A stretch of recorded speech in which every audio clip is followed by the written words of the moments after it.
او په لاندو ټکو کې د خپلو خیالاتو اظهار وکړي. ښاغلی نوروز خان اورکزی.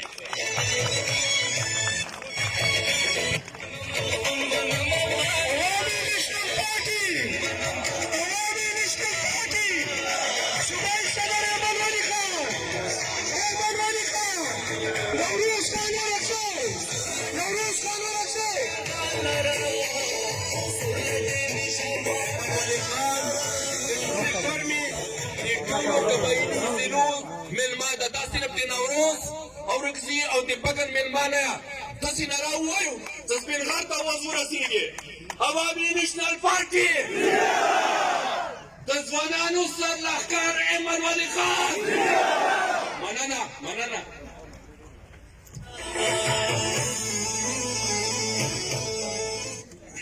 بسم الله الرحمن الرحیم. زه خو چې د نن څه ګورم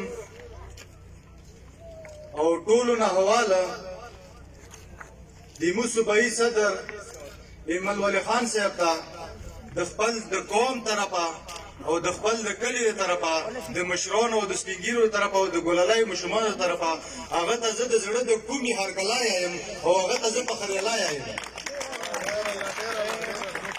او ما سره په سټیج ناست ایمو صوبایي قایدین او بهر نه ایمو چې کوم مېلمانه راغلي دي ایمو د ضلعي صدرانو او تنظیمو ملګري هر ټولو ته هرکلی او ستړي ماشي فخریالی یم. ما خو دینه مخکې خپل کلي قوم والا ته دا خبره کړې وه ټول مو پېژندي چې ما تقریرونه نه زده خو حقیقت خبرې چې کومې وي زه ښایي هغه ټول تقریر ده چې کله حقیقت سړی وي. نو زه خو چې د نن کوم منظر ګورم نو ما نه هغه خبرې بالکل غلطېږي. ویلې څه هغو خلکو ته زه صرف دا وایم چې هغه کوم خلک ډېرې څو ورځو نه یایي چې عوامي نیشنل پارټۍ خو نشته ختمه ده هغو ته زه وایم چې خدای دپاره لږ دومره راشئ وایي ګورئ چې عوامي نیشنل پارټۍ شته که نشته نن یې راشئ وګورئ. عوامي نیشنل پارټۍ تماکو بمونو ګولیو ختمه نه کړه. عوامي نیشنل پارټۍ غټ جګردارانو ختمه نه کړه. عوامي نیشنل پارټۍ پیرنګي ختمه نه کړه. نه عوامي نیشنل پارټۍ چې زه نن څومره ګورم نو زه د تاسو که څومره هم شکریا ادا کړم هغه به کمه وي خو نن چې موږ کوم مېلمه راغله ده زه خو یم چې زه د خپل د زړه غوښې ویر کړم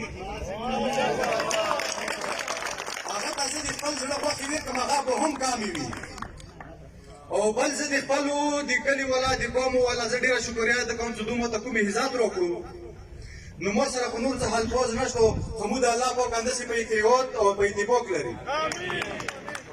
او نورې خبرې به درته ما خو دا خبره والا کړې وه چې موږ یو کس خبرې نه کوو ویلي چې موږ ایمن ولي خان ته موږ ټوله کورمه د خبرو دپاره ډېره تږې وه او ډېره وږې وه. دا ټولې خبرې به انشاءالله موږ صوبایي صدر کوي او خو زه د یوه خبره بیا ټولو ته کوم چې دې مکې به موږ مشر خبره وکړي چې هغو خلکو ارمانونه به ارمانونه پاتې شي چې چا ویلي چې په 17 طریقې دي په 15 طریقې دي انشاءالله دا به 19 طریقه پورې جنګېږي او اخري پورې به جنګېږي او چې څو پورې بیمه په بدن کې ستا وي انشاءالله زه به جنګېږم. عوامي نیشنل پارټۍ دپاره به جنګېږم او د پښتنو د وګړو لپاره به جنګېږم. او زه بیا یې تاسو ډېره شکریا ادا کوم چې انشاءالله نوروز خو نه چې کوم امتحانونه وو هغه یې تاسو په وسعت سره هغه کې کامیاب شو. ډېرو خلکو دا ارمان وو چې نوروزه